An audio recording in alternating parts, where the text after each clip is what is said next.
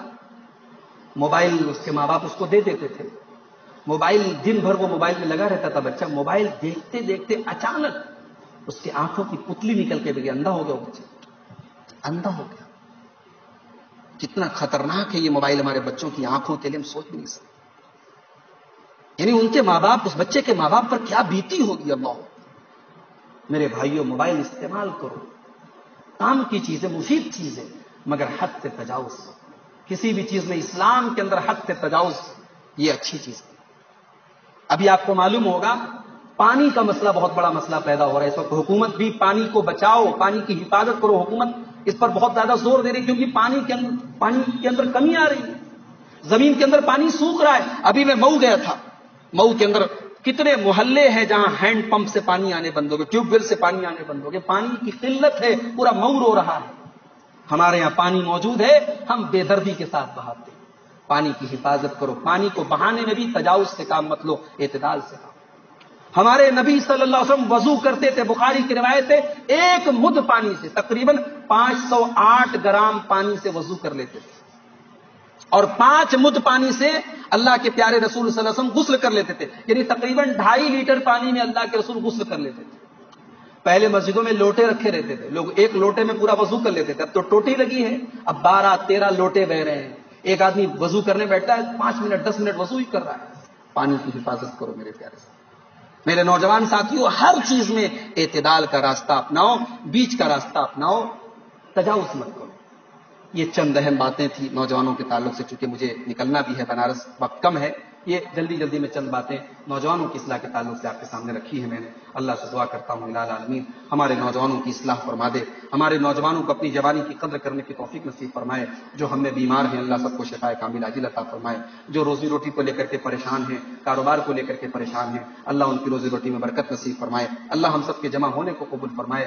اللہ ہمارے جو بھائی رمضان میں نماز پڑھتے تھے اور اب رمضان کے بعد مسجد سے دور ہو گئے ہیں, اللہ دوبارہ ان کو مسجد میں آنے کی اور پابندی سے نماز پڑھنے کی توفیق نصیب فرمائے. ہمارے وہ بھائی جو رمضان میں قرآن سے جڑے ہوئے تھے اور اب انہوں نے قرآن کو لپیٹ کے رکھ دیا ہے, اللہ تعالیٰ ان کو سال کے 12 مہینے قرآن کریم کے ساتھ اپنا تعلق جوڑنے کی توفیق نصیب فرمائے. اللہ ہمارے جان و مال کی, ہمارے عزت و آبرو کی حفاظت فرمائے. اللہ ہماری مسجدوں کی حفاظت فرمائے. اللہ ہمارے اس ملک, ہمارے وطن ہندوستان کی حفاظت فرمائے. یہاں کے بھائی چارے کی اور امن اور سکون کی حفاظت فرمائے. جب تک اللہ تعالیٰ دنیا میں زندہ رکھے, اسلام پر زندہ رکھے اور خاتمہ ہم سب کا ایمان پر ہو. آمین. وآخر دعوانا الحمد للہ رب العالمین. السلام علیکم ورحمۃ اللہ وبرکاتہ.